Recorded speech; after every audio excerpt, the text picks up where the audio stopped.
ও আমার ভাইজানেরা জওয়ানেরা কিতাবের মধ্যে পাওয়া যায় আল্লাহ নবীর কথাটা শোনার সঙ্গে সঙ্গে আল্লাহ নবী যে প্রচার করতে বললেন আল্লাহ পাক মদটাকে তোমাদের জন্য হারাম করে দিয়েছে আর কখনো তোমরা জানো মদের ধারে পারে যেও না মদ খাওয়াকে আল্লাহ হারাম করে দিয়েছে।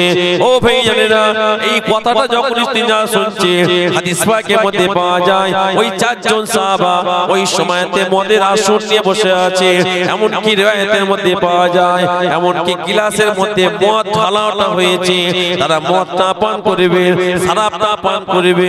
রাসূলুল্লাহর এই কথাটা তাদের কানে যখন পৌঁছে গিয়েছে যে আল্লাহ পাক বলেছে মদকে হারাম করে দিয়েছে রাসূলুল্লাহ জানিয়ে দিয়েছে খবরদার খবরদার আর মদ পান করা যাবে না আল্লাহ পাক মদকে হারাম করে দিয়েছে। হাদিস পাকের মধ্যে পাওয়া যায় মদের মধ্যে গ্লাসের মধ্যে মদ ঢালা হয়েছে পান করবে মদটা পান করবে। এমন তো অবস্থায় রাসূলুল্লাহর এই কলটা তাদের কানে যখন পৌঁছে যায় তিনারা চিন্তা করলেন আমার রাসূলুল্লাহ তো বলেছে আমি রাসূলুল্লাহ আল্লাহ তোমাদের ঘরে যে জিনিসগুলোকে করতে বললাম সেগুলোকে তোমরা করো যেগুলোকে আমি নিষেধ করলাম সেগুলোকে তোমরা বর্জন করে দাও। ওই সময়তে ওই চারজন সাহাবা মদের গিলাস সঙ্গে সঙ্গে টান মেরে ফেলে দিয়েছে। একটু জোরে বলা যাবে না? ও পদ্মপুকুর এলাকার মানুষেরা ভালো করে একটু ঠান্ডা মাথায় বোঝার চেষ্টা করবেন আল্লাহ নবী খালি কথাটা বলেছে তাদের কানে পৌঁছে গিয়েছে হারাম তো হারাম হারাম কখনো হালাল হতে পারে না হালাল জিনিস যেমন কখনো হারাম হতে পারে না হারামটা সেই রকম কখনো হালাল হতে পারে না। সাহাবা হুজুররা একবারও কিন্তু চিন্তা করলেন না একবারও কিন্তু তিনারা ভাবলেন না যে এই মুহূর্তে যখন গিলাসের মধ্যে মদটা ঢেলেছে এই মদটা আমরা এখন পান করে নি না না রাসূলুল্লাহ যখন মানা করেছে আর এক সেকেন্ডের জন্য ইদিক উদিক করা যাবে না। কেন না আল্লাহ পাক আপনাকে আমাকে যেহেতু ইসলামের ঘরে মুসলমান ঘরে জন্ম দিয়েছে কুরআনের ঘরে জন্ম দ্বীনের ঘরে জন্ম শরিয়াতের ঘরে জন্ম আপনা আমার একটা শরিয়াতের বাউন্ডারি আছে ভাইজান আপনা আমার জন্য একটা শরিয়াতের বাউন্ডারি আছে এই বাউন্ডারির মধ্যে আপনাকে আমাকে জীবন যাপন করতে হবে। আপনি যদি মনে করেন যে আমি আমার ইচ্ছায় চলবো আপনি যদি মনে করেন আমি আমার খেয়ালে চলবো না না আপনি আপনার খেয়ালে চলতে পারেন না আপনি আপনার ইচ্ছায় চলতে পারেন না আপনি মন গড়া চলতে পারেন না যেহেতু আপনার জন্মটা কুরআনের ঘরে দ্বীনের ঘরে শরিয়াতের ঘরে আপনার আমার জন্মটা যেহেতু রাসূলুল্লাহর ঘরে আপনি আপনার মতো চলতে পারবেন না আপনি যদি মনে করেন আপনি আপনার ইচ্ছায় চলবেন তাহলে কাল কিয়ামতের ময়দানে আমার আল্লাহ পাক আপনাকে কিন্তু ফিরাউনের কাতারে আবু লাহাব আবু জেহেলের কাতারে দাঁড় করাবে। কথা ঠিক না বেটি? আপনি যদি মনে করেন আমি আমার ইচ্ছায় চলবো না আপনি আপনার খেয়ালে চলতে পারেন না আপনি বলবেন আমার পয়সা আমি মদ খাচ্ছি আপনি বলবেন আমার পয়সা আমি মদ আমার ছেলে আপনি বলেন আমার বাপের পয়সা আমি খাচ্ছি না আপনি এখানে হাফ প্যান্ট পরে বসবেন আমি আপনাকে বসতে দেবো? সুস্থ মানুষ আপনি আপনার জ্ঞান আছে বুদ্ধি আছে বিবেক আছে আর আপনি এখানে হাফ প্যান্ট পরে বসেন আমি বসতে দেবো আপনাকে? কথা বলতে আপনি মনে করবেন আমার পয়সা আমি শিকায়ত খাবেন না বসে খেতে দেবো? কেন দেবো না কেন দেবো না? এখানকার পরিবেশটা আলাদা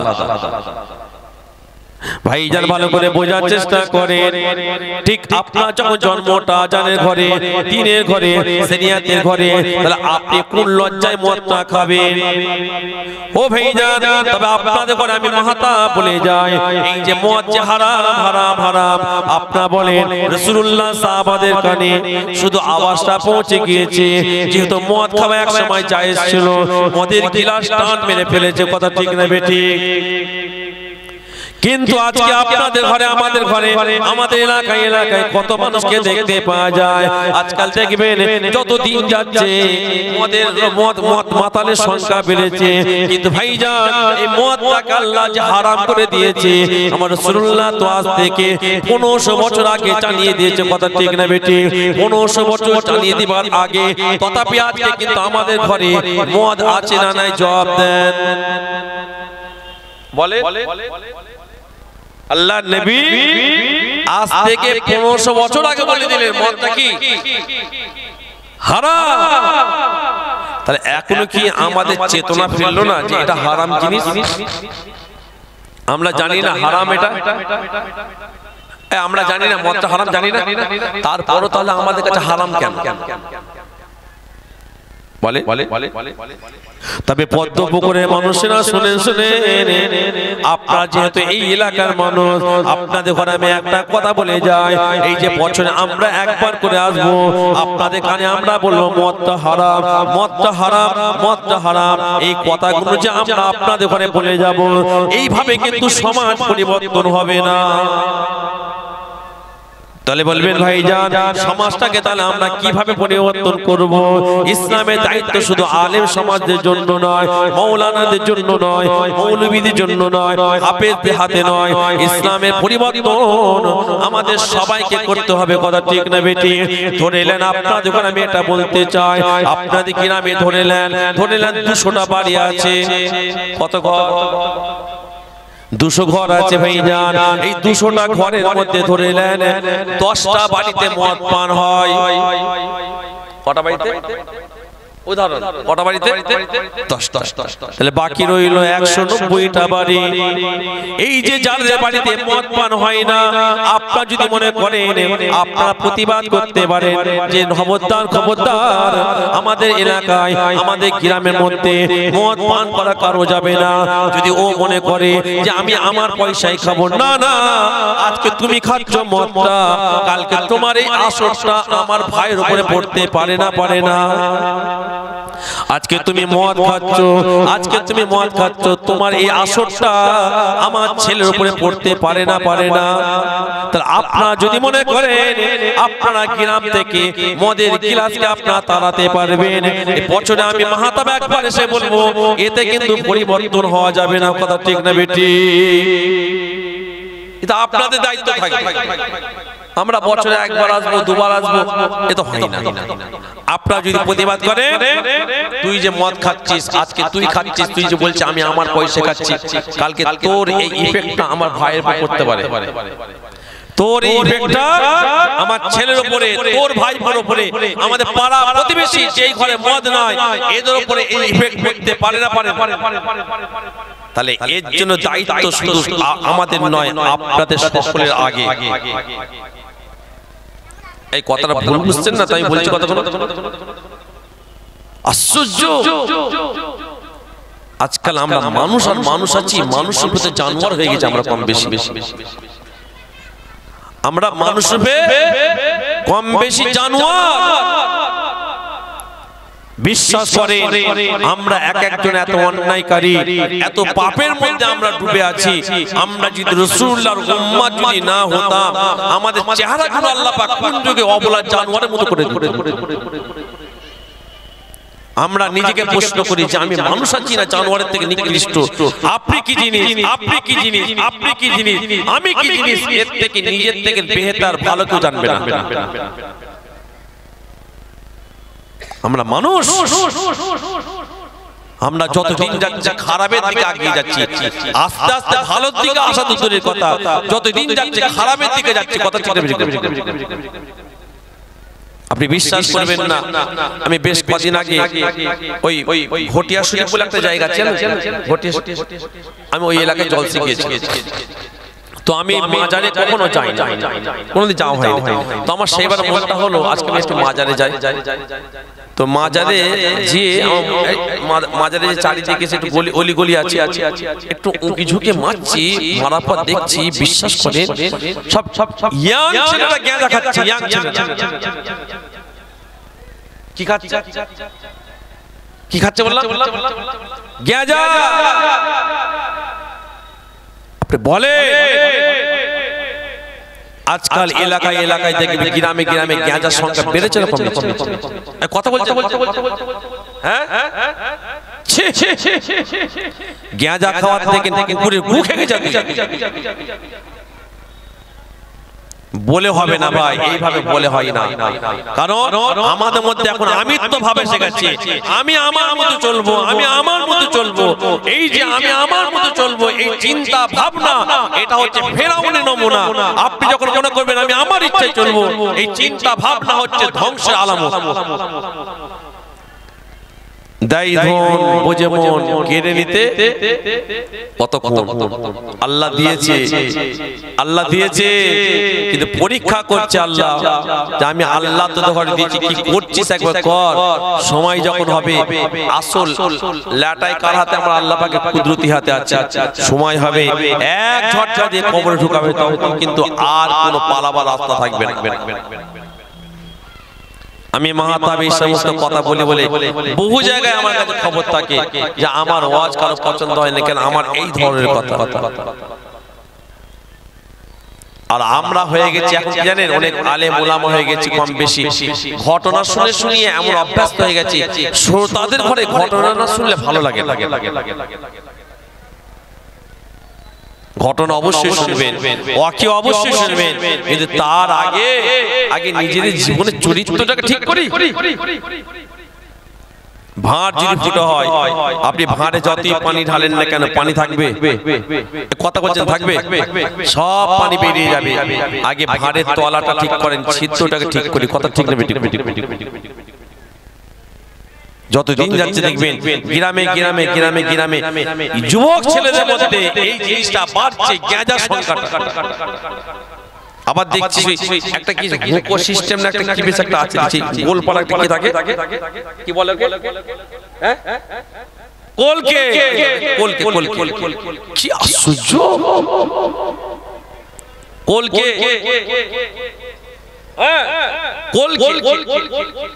ভাইজান খারাপ নেবেন না, ভুল বুঝবেন না। আমি মাহতাব আপনাদের ঘরে জোরহাত করে বলে যাচ্ছি, আমার কথা কোনো হয়তো আপনাদের ঘরে একটু আলাদা লাগতে পারে, কিন্তু যারা মুরব্বী মানুষ আছে, ইনারা আমার নানা জান আশিক রাসূল ছোট হুজুর পীর কেবলাকে দেখেছেন। আজকাল যুবকেরা আমার নানা জান ছোট হুজুরকে দেখে না। তিনার কথাও ছিল পরিষ্কার, কথা পরিষ্কার, তিনি কোনো ভয় পেতেন না, কোনো চিন্তা করতেন না। বিশ্বাস করেন, হক কথা বলার জন্য অনেক জায়গায় আমাকে নজরানা কম দেয়। এই শুনছেন, হক কথা বলি বলে নজরানা কম দেয়। আপনাদের পদ্মপুকুরে চিটিংবাজি করেছে জানেন? এই পদ্মপুকুরে, আপনাদের পদ্মপুকুরটা আমার কাছে পান্তা ভাতের নাই, সব জায়গায় নেই। নওয়াজুবিল্লাহ, পদ্মপুকুর মোল্লাপাড়া আছে, এই জানেন? হ্যাঁ, না এটা সেবার পদ্মপুকুর মোল্লাপাড়া একবার আছে। আজ পর্যন্ত আমি পয়সা পাইনি, এই ক্যামেরার সামনে বলছি, আজ পর্যন্ত আমি পয়সা পাইনি এখন পর্যন্ত। এই শুনছেন? তাহলে কি হক কথা বলে ছেড়ে দেবো? এই বলবেন তো হক কথা বলে ছেড়ে দেবো? আপনি পয়সা দেন না, কি হয়েছে? আমার দাবি ওদের কাছে কিচ্ছু না, তবে হ্যাঁ একটা দাবি দিয়ে দিচ্ছি, কঠিন দাবি, আবার ভালো দাবি। একটা কঠিন দাবি দিয়ে আছে কি জানেন? যে আমি কাল কিয়ামতের ময়দানে আমার আল্লাহ যদি আমাকে জান্নাত দিয়ে দেয়, তাহলে তোদের প্রতি কোনো দাবি আমার নাই। আর যদি আমি জান্নাতে যাওয়া থেকে রুকে যাই, যদি জান্নাতে যাওয়াতে রুকে যাই কোনো কারণবশত, নেকির কারণে, তোদের নেকিগুলো নিয়ে আমি তখন জান্নাতে যাব। আমার কি দাবিটা কি হালকা হয়ে গেল? আমার দাবি নাই তো, আমাকে পয়সা আজও পর্যন্ত দেয় না, আল্লাহ সাক্ষী। হয়তো আমার ওয়াজে তারা হয়তো শুনতে পাবে, আবার ইউটিউবে দেখতে পাবে। বাড়ি জলসা করেছিলাম, একটা বাড়ি জলসা, আজ পর্যন্ত পয়সা পাইনি। আমি এতদিন বলি না, কিন্তু আমি এই জন্য বললাম, আস্তে আস্তে মানুষের মধ্যে চিটিংবাজিটা ধোঁকাবাজি, মান গাসসা ফালাইসা মিনহু, আমার পরিষ্কার কিতাবের মধ্যে এসেছে, তোমরা এক অপরকে কখনো যেন ধোঁকা দিও না, এমন কি অবলা জানোয়ারকে ধোঁকা দিও না। শুনছেন? এমন কি অবলা জানোয়ারদের ধোঁকা দিও না। আর আজকাল আমরা দেখবেন পাড়া প্রতিবেশী ভাই ভাই এক অপরকে ধোঁকার মধ্যে এক অপরকে রাখছে না। হাদিস পাকের মধ্যে পাওয়া যায়, আমার রাসূলুল্লাহ পরিষ্কার জানিয়ে দিলেন, লা দীনা লিমান লা আহাদা লাহু, যারা ওয়াদা করে ওয়াদা ভঙ্গ করে দিল, যারা ওয়াদা করে ওয়াদা ভঙ্গ করলো, আমার রাসূলুল্লাহ বললেন লা দীনা লিমান লা হাদা লাহু, তাদের দ্বীনটা নাই। আজকাল দেখবেন আমরা ওয়াদা করে ওয়াদা ভঙ্গ করি না সে যে কোনো প্রকার। আপনাকে হয়তো কাকে বললো কালকে কলকাতায় যাবো, আপনার বন্ধুটা বললো সকালবেলা আপনাকে ফাঁসি দিল, আমি যাবো না, ওয়াদা করে ওয়াদা ভঙ্গ। আমার রাসূলুল্লাহ বলছে লা দীনা লিমান লা হাদা লাহু। ও আমার ভাইজানেরা, ও জুয়ান যুবকেরা, পদ্মপুকুর এলাকার মানুষেরা, ভুল বুঝবেন না। আপনাদের এলাকার মানুষরা আমাকে মাহাতাবকে অনেক মহব্বত করে। আমি উঠেই বলেছিলাম, আমি যদি 50টা জলসা করি তার মধ্যে 45টা জলসা আপনাদের ভাঙড় এলাকায় থাকে, এটা কিন্তু আপনাদের ভালোবাসা। কিন্তু এই ভালোবাসার মধ্যে অল্প কিছু মানুষের মধ্যে আজকাল মুনাফিকি আছে না নাই? আমি চিন্তা ভাবনা করি না, হক কথা আমাকে বলতে হবে। হক কথা যদি না বলি, কিয়ামতের ময়দানে আমি মাহতাব আল্লাহর সামনে ধরা পড়ে যাব। কথা ঠিক না বেটি? দেখবেন ভাইজান, আজকাল আবার এলাকায় কম বেশি দেখবেন লটারি সংখ্যা বেড়েছে না কমেছে? কথা বলছেন না কেন? বেড়েছে। আপনাদের এখানে বলে নয়, আমাদের লটারি চলছে, বাজারটা আছে। তবে মুসলমানরা কেউ করে না আজ পর্যন্ত, দেখতে পাই। তবে কাটে অনেক মুসলমান, এটা দেখতে পাই। অনেক মুসলমান দোকান করেনি কিন্তু লটারি কাটে।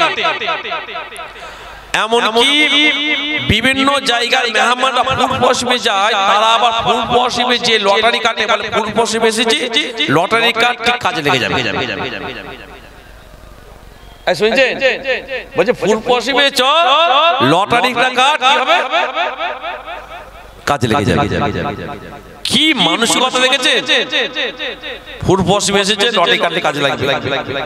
ও আমার ভাইজানেরা, জওয়ানেরা, একটা কথা মাথায় রাখবেন, যেমন মদ খাওয়া হারাম, জুয়া খেলা হারাম, ঠিক পাশাপাশি লটারিটা কাটা কিন্তু হারাম।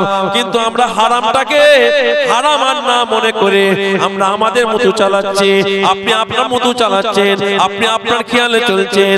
না, একটা কথা মাথায় রাখবেন, এই দুনিয়াতে আল্লাহ পাক পাঠিয়েছে, এই দুনিয়া চিরস্থায়ীর জন্য নয়। আজকে যে আপনি পয়সার জন্য হারাম কাজে এগিয়ে যাচ্ছেন, আপনি লটারিটা কাটছেন যাতে হারাম পয়সা আপনি ইনকাম করতে পারেন। ধরে নেন আপনি লটারি কাটলেন, 5 কোটি টাকা পেয়ে গেলেন কিংবা 1 কোটি টাকা পেয়ে গেলেন। লটারি কাটার পরে 50 লাখ টাকা পেলেন, লটারি কাটার পরে 10 লাখ টাকা পেলেন।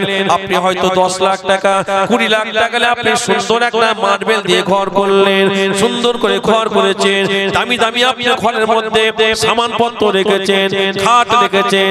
আপনি একটা ভালো গোসলখানা করলেন, গোসলখানার মধ্যে আপনি ফোয়ারা লাগালেন, দামি শ্যাম্পু রেখে দিলেন, দামি সাবান রেখে দিলেন। কিন্তু ভাইজান, আপনি যখন মারা যাবেন, ওই যে লটারি পয়সা আপনি বাড়িটা করেছেন, আপনি লটারি পয়সায় বাড়িটা করার পরে আপনি মারা যাবার পরে আপনার ভাই, আপনার ছেলে, আপনার মেয়ে কিন্তু আপনাকে মারা যাবার পরে আর দ্বিতীয়বার সেই বাড়িতে মধ্যে ঢুকাবে না। কথা ঠিক না বেটি? আপনি যখন মারা যাবার পরে আপনি লটারির পয়সা কেটে আপনি যে দামি খাট কিনেছিলেন, আপনি পোশাকটা ভালো, তোষকটা ভালো করেছিলেন। ও ভাইজান, একটা কথা মাথায় রেখে দেবেন, আপনি যখন মারা যাবেন, আমরা যখন মারা যাই, আপনাকে কিন্তু ওই 70,000 টাকার দামে, 1 লক্ষ টাকার দামে যে আপনি খাটটা কিনেছিলেন, ওই খাটিয়ার উপরে আপনাকে রাখবে না, খাটের উপরে আপনার জন্য মসজিদের মধ্যে যে খাটিয়াটা রাখা আছে, ওই খাটিয়ার উপরে রাখা হবে। কথা ঠিক না বেটি? আচ্ছা, আপনার এই এলাকায় যখন মানুষ মারা যায়, যে খাটিয়াটা ব্যবহার করা হয়, সেই খাটিয়াটা কোথায় আছে? হ্যাঁ, কোথায় আছে বলে? এই মসজিদ আছে? মসজিদে? আচ্ছা, ধরে নেন মসজিদে কাজ হচ্ছে, মসজিদে কাজ হচ্ছে বলে যদি কোনো পদ্মপুকুরের মানুষকে বলা হয়, কাউকে যদি বলা হলো যে এক কাজ করো, মসজিদে কাজ হচ্ছে 3 দিনের জন্য, খাটিয়াটা কারো বাড়ি রাখা হবে, কেউ রাখবে? হ্যাঁ না বলেন না, রাখবেন? হ্যাঁ বলছি বলে রাগ করছেন নাকি? বলছি যদি কাউকে বলা হয় যে মসজিদে খাটিয়াটা কারো বাড়িতে 3 দিলে যদি রাখকে রাখবেন? হ্যাঁ না বলেন? রাখবেন না? একদম ভয় আকাইতে যাচ্ছে। আচ্ছা ঠিক আছে, আচ্ছা কেন রাখবেন না? খাটিয়াটা না পাক, খাটিয়াটা না পাক, কথা বলে না পাক। হ্যাঁ ও ভয়, আচ্ছা কি খাটিয়াটা ভয় কেন পাচ্ছে? খাটিয়া আজরাইল নাকি গলা টিপে ধরবে? খাটিয়াটা না পাকও নয়, আপনারা বলছেন ভয় পাচ্ছি, কিসের ভয়? খাটিয়াটা যদি ঘরে রাখা হয়, রাতে বেলা যখন পিচ্চাপ করতে বেরোবেন ঠ্যাং ধরে কিছু খেয়ে নেবেন? হ্যাঁ তুমি দেখেছিলে? তার মানে আমলে তো আমার পাওয়ার আছে যে, তাহলে আপনি ভয় পাচ্ছেন। এই তোমার নাম ভুলে গেছে। আচ্ছা ডিজিটাল সাউন্ড অনেকগুলো আছে, উনি বলছে আমি রেখেছি, আলী ভাই বলছে আমি রেখেছিলাম, 1 সপ্তাহ রেখেছি, কিন্তু রেখেছিলে কাঁপছিল না? কাঁপবে না? এইটা কোনো কথা হলো? রোজা রেখে যদি বলে খিদে লাগে না, এটা কোনো কথা হলো? তাহলে যাই হোক ব্যতিক্রম হয়ে গেছে, একটা পেয়েছি, যাই হোক আমার আলী ভাই। তো আপনারা বলছেন যে খাটিয়াটা রাখবে না ভয়ে। আচ্ছা খাটিয়াটা ভয় কেন? আমাদেরকে ঠ্যাং ধরে খাটিয়ে শুয়ে দেবে? তা তো নয়। তাহলে কেন রাখছি না? ভয় যে মনে পড়ে যাবে এই খাটিয়াতে আমাদের অনেকের বাপ দাদু অনেকে শুয়েছে, তাই না? আচ্ছা ঠিক আছে, নতুন খাটিয়া যদি এনে রাখা হয় তাও রাখবেন কি? এই যে ভয়, এই ভয়টা আপনার আমার অন্তরে কাজ করছে, এই কারণে তখন আপনি আমি বুঝে নেব আমাদের মধ্যে নিশ্চয়ই তাহলে আমলে ঘাটতি রয়ে গেছে, কমতি রয়ে গেছে। ও আমার ভাইজানেরা, ভুল বুঝবেন না, খারাপ নেবেন না। খাটিয়াটাকে কিছুক্ষণের জন্য বাদ দিয়ে দিলাম। ও ভাইজান, আমাদের অনেকে বাপ মারা যাবে, মা মারা যাবে, সবাইকে মরতে হবে না? হবে না। মারা যাবার পরে হয়তো আমাদের কারো ভাই কারো বোন মারা গিয়েছে, মারা যাবার পরে আমরা তাকে গোসলটা দিয়ে, আমরা তাকে কাপড়ের কাপড়টা পরিধান করে যদি ঘরের মধ্যে রেখে দিয়া কাউকে বলা হয়, ঘরের মধ্যে রেখে দিয়ে যদি কাউকে বলা হয় যে তুই আজকে রাতটা তুই একা মাইয়েতের কাছে থাক, আমরা একটু বাইরে যে একটু বিভিন্ন কাজকর্ম দেখভাল গুলো করি, কেউ থাকবে না, একা থাকবেন, তখনও বলছে থাকবো।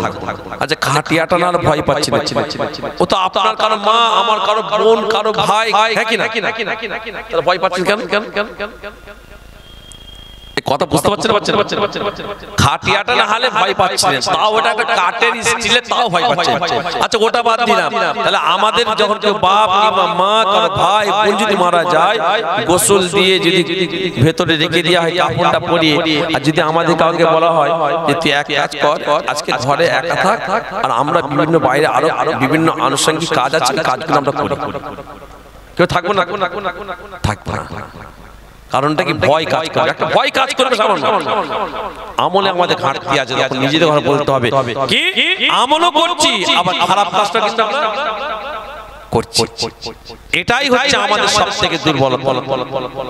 ও আমার ভাইয়েরা জোনেরা, আমি যে কথা আপনাদের ঘরে বলছিলাম, আপনি আমি যে এই যে আরামের সঙ্গে যে ঘরটা করেছিলাম, আপনাকে আমাকে সে খাটিয়ার উপরে শোয়ানো হবে।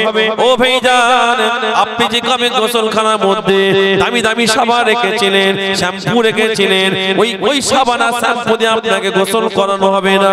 কিতাবের মধ্যে পাওয়া যায় মানুষ যখন মারা যাবে, মারা যাবার পরে আপনি আমাকে যখন আমাকে যখন মারা যাবার পরে যখন জানাজার জন্য বাইরে নিয়ে আসা হবে, যদি এটা পরিষ্কার পাওয়া যায় কিতাবের মধ্যে, মানুষ যখন মারা যায়, মারা যাবার পরে তাকে যখন শোয়ানো থাকে, আপনাকে আমি এখন যে কথা বলছি, আপনি হায়াতে আছেন বলে, জীবিত আছেন বলে আমার কথাটা আপনি পরিষ্কার শুনতে পাচ্ছেন, কিন্তু মাইয়েত মানুষ যখন মারা যায়, মারা যাবার পরে তার আত্মীয় স্বজন, তার মাতার কাছে কে কি বলে, কে কি কান্নাকাটি করে, ওই মাইয়েত ব্যক্তি কিন্তু পরিষ্কার শুনতে পায়। কথা ঠিক না বেটি? সব শুনতে পাবে। আমাদের যখন আত্মীয় স্বজন, আমরা যখন মারা যাবো, লম্বা হয়ে চোখটা বন্ধ করে শোবো, আমার মাতার কাছে কে কি বলছে, কে কে কাঁদছে, কে কে হাসছে, সব কিন্তু আমি পরিষ্কার শুনতে পাবো। ও আমার ভাইজানেরা, ও যুবকেরা, কিন্তু কিতাবের মধ্যে পাওয়া যায় যখন আপনাকে আমাকে মারা যাবার পরে, যখন আপনাকে আমাকে ঘর থেকে বার করা হবে, জানাজা ময়দানে যখন নিয়ে যাওয়া হবে, জানাজা ময়দানে নিয়ে যাবার পরে দেখবেন জানাজার আগে একটা ঘোষণা হয় যে এখন জানাজা শুরু হবে। ঘোষণা হয় না? হয় না? কিতাবের মধ্যে পাওয়া যায় এই যখন কোন ব্যক্তি জানাজা যে শুরু হবে এই কথাটা যখন বলবে, ওই মাইয়ের ব্যক্তি কিন্তু পরিষ্কার শুনতে পাবে। শুধু তাই নয়, ওই ব্যক্তি এবার বুঝতে পারবে আমাকে আর জীবনের মধ্যে আমার যে আরামের শওকতের ঘর ওখানে আমাকে আর নিয়ে যাওয়া হবে না, আমাকে দ্বিতীয়বার আটবার বাড়ির মধ্যে প্রবেশ করা হবে না। জানাজা নামাজের পরে আমার নিজের ছেলে মেয়ে, আমার আত্মীয় স্বজন, পাড়া প্রতিবেশী আমাকে আস্তে আস্তে কর্মস্থানের মধ্যে নিয়ে যাবে। কথা ঠিক না বেটি? ও ভাইজানেরা, ও পদ্মপুকুর এলাকার মানুষেরা, আজকে আমরা যে স্বপ্নটা নিয়ে বেঁচে আছি, এত দুনিয়ার জন্য এত কিছু ত্যাগ করছি, অথচ এই দুনিয়া আপনার আমার জন্য কাজে লাগবে না। কেননা দুনিয়া আপনার আমার জন্য বেশি ক্ষতিকারক। একদিন আমার রাসূলুল্লাহ কিতাবের মধ্যে পাওয়া যায় একটা ফাঁকা জায়গায় বসে আছে, আমার রাসূলুল্লাহ একটা ফাঁকা জায়গায় বসে আছে। এমন তো অবস্থায় রাসূলুল্লাহ সাহাবা হযরত আবু বকর সিদ্দিক আমার নবী পাকের সামনে দিয়ে হেঁটে যাচ্ছিলেন। দূর থেকে আমার রাসূলুল্লাহকে হযরত আবু বকর দেখতে পেয়ে গেলেন। দেখার সঙ্গে সঙ্গে হযরত আবু বকর সিদ্দিক আস্তে আস্তে আমার রাসূলুল্লাহ দিকে এগিয়ে যেতে লাগলেন। ও ভাইজানেরা, হযরত আবু বকর সিদ্দিক যখন আমার রাসূলুল্লাহ দিকে আগাতে লাগলেন, আল্লাহ নবী হযরত আবু বকরকে দেখতে পেয়ে এমন তো রাসূলুল্লাহ হাত থেকে ইশারা করে বললেন, খবরদার খবরদার, আমার কাছে তুমি আসবে না। আমি তোমাকে পছন্দ করি না, আমি তোমাকে ভালোবাসি না, তুমি আমার কাছ থেকে চলে যাও। কাকে বলছে? কাকে বললেন? হয়তো আবু বকর সিদ্দিক নবী পাকের দিকে যাচ্ছে, আল্লাহ নবী দেখতে পেয়ে বলছে, খবরদার, তুমি আমার কাছে আসবে। আমি তোমাকে ভালোবাসি, তোমাকে অপছন্দ করি, তুমি আমার কাছ থেকে কি করো? চলে যাও।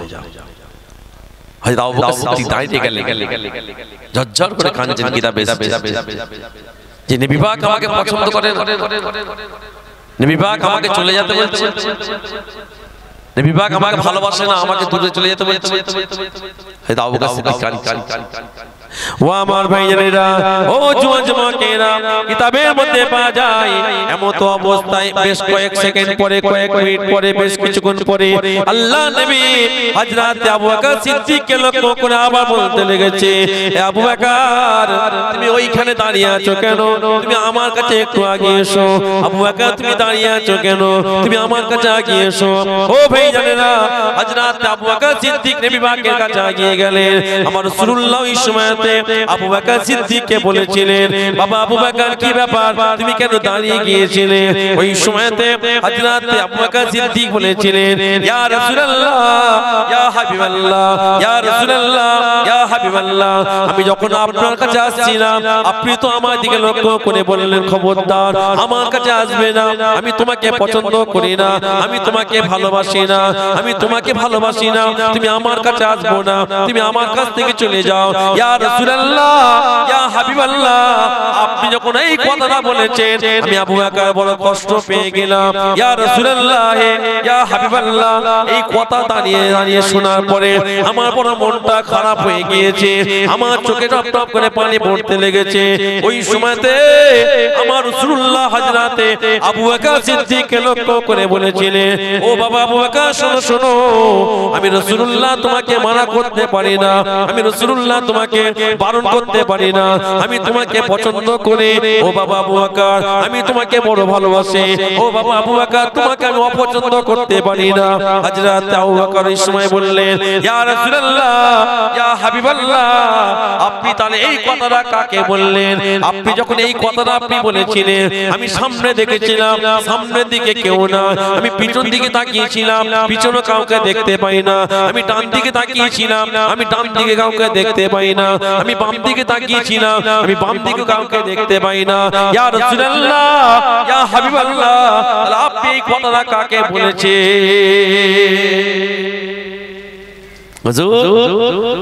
আপনি যখন এই কথা বলেছিলেন আমি সামনে ডায়ে বায়ে সামনে পিছনে দেখলাম, আমি তো কাউকে দেখতে পাইনি। হুজুর আপনি আলী কথা কাকে বললেন?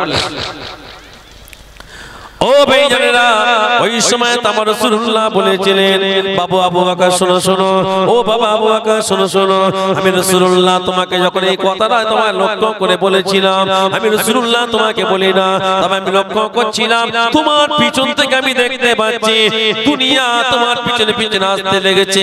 আমি দুনিয়াকে দেখার সঙ্গে সঙ্গে আমি রাসূলুল্লাহ বলেছিলাম, খবরদার খবরদার আমার কাছে তুমি আসবে না, আমি তোমাকে পছন্দ করি না, আমি তোমাকে ভালোবাসি না, এই দুনিয়াকে আমি আবু বকর আমি তোমাকে বলি না, আমি দুনিয়াকে পছন্দ করি না, আমি রাসূলুল্লাহ দুনিয়াকে আমার কাছ থেকে চলে যেতে বলেছিলাম। যদি বলা যাবে না যে তাহলে আল্লাহ নবী দুনিয়াকে অপছন্দ করেছে, আল্লাহ নবী দুনিয়াকে সরে যেতে বলছেন। আর আজকে সেই দুনিয়া আমাদের মধ্যে যত দিন যাচ্ছে আমাদের গ্রাস করছে না করছে কথা বলে, যত দিন যাচ্ছে আজকাল দুনিয়া আমাদের মধ্যে আসছে না আসছে না আসছে না, যত দিন যাচ্ছে আমরা সব মডার্ন আসছে, মডার্ন দুনিয়ায় মেতে গেলাম। কথা বুঝতে পারছেন না? এক একটা ছেলের কানে দেখবেন আবার দুল লাগিয়েছে, দুল দুল কি লাগিয়ে কান ভিডিয়েছে গো, মডার্ন আসছে মডার্ন কান ভিডিয়ে কি বলবো এ দোকানে। আচ্ছা বলুন তো মরতে হবে না? হ্যাঁ না বলেন মরতে হবে না? মরার পরে ওই কি দুল নিয়ে কি কবরে যাবে নাকি? এই দুল নিয়ে কবরে যাবে? কানটা ফুটো রয়ে গেল, কানটা ছিদ্র রয়ে গেল না রয়ে গেল না? আবার দেখছি অনেকে আবার হাতে কি বলে এই জলসার দিনে যে ছাপ দিয়া ওইটা নয়, টাটু, কি শোনে ও ট্যাটু নিয়ে কবরে যাবে, ফেরেশতারা দেখবে না, মান রব্বুকা মা দিনুকা মান নবিয়ুকা বলবে না, বলে ট্যাটু নিয়ে এসেছে মার যাবে। ছি ছি ছি ছি। আবার অনেকে ছেলে বডি করে যাও, বডি রেখে ছাপ দিয়ে আমরা দেখতে পাই বডি, আবার এখানে বেশিরভাগ দিচ্ছে এই মাসুলে টাট্টুর ছবি, খুব রস খুব চর্বি। এই রাগ করছেন নাকি বলছি বলে? হ্যাঁ এই টাট্টুর ছবি এই হাতে, ওই হাত নাই, হাত শুধু তোমাকে জাহান্নামের মধ্যে দাও দাও করে জ্বালাবে। টাট্টু হারাম না হালাল? কথা বলেন হারাম না হালাল? হারাম জিনিস তুমি তোমার শরীরের মধ্যে নিলে, অথচ তুমি টাট্টু নিয়ে আবার অনেক ক্ষেত্রে নামাজ তো পড়তে চাও না, যদি বা বছরে একবার নসিবের রোডে দুবার যদি ঈদ বকরায় হারাম জিনিস নিয়ে শরীরে নামাজ পড়লে হবে? এই কথা ভুল বলছি কথাটা? বলেন টাট্টু ছবি করে পয়সা দিয়ে কি নবীর আপনাকে আমাকে দিওয়ানা হতে হবে। রাসূলুল্লাহর আখলাক, রাসূলুল্লাহর চরিত্র, রাসূলুল্লাহর সুন্নাতকে যদি আমরা সত্যিকারে ধরে রাখতে পারি, শুনে রেখে দেন আমার আল্লাহ পাক আপনাকে আমাকে দুনিয়া এবং আখিরাতে আল্লাহ কামিয়াবি করে দেবে। জোরে বলুন সুবহানাল্লাহ। আর একটু জোরে বলা যাবে সুবহানাল্লাহ। আমার রাসূলুল্লাহকে যারা ভালোবেসেছে তাদের থেকে শিক্ষা নিতে হবে না? হ্যাঁ আল্লাহ নবী বলছে যদি কেউ আমাকে ভালোবাসে সে আমার উপরে বেশি বেশি করে কি পড়বে? দরুদ পড়বে। সকলে একবার সেই দরুদ পড়েন তো, আল্লাহুম্মা